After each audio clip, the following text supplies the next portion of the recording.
Жылқы сүтінен қымыз ашытады. Адамның денсаулығы үшін қымыз өте пайдалы. Туберкулез бен ауырған адамдарды қымызбен емдейді. Жылқының тұяғы тұтас болады.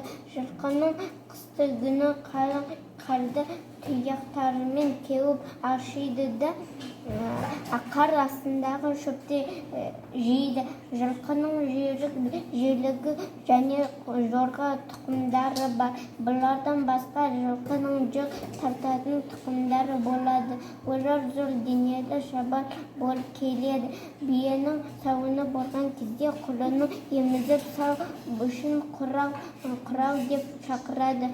Жылқыны ұстау үшін шақырғанда моқ-моқ деген сөзі қолданылады. Тек жылқының үстіне ер салып мінгенше қозғалмай тұруды үшін айтылатын.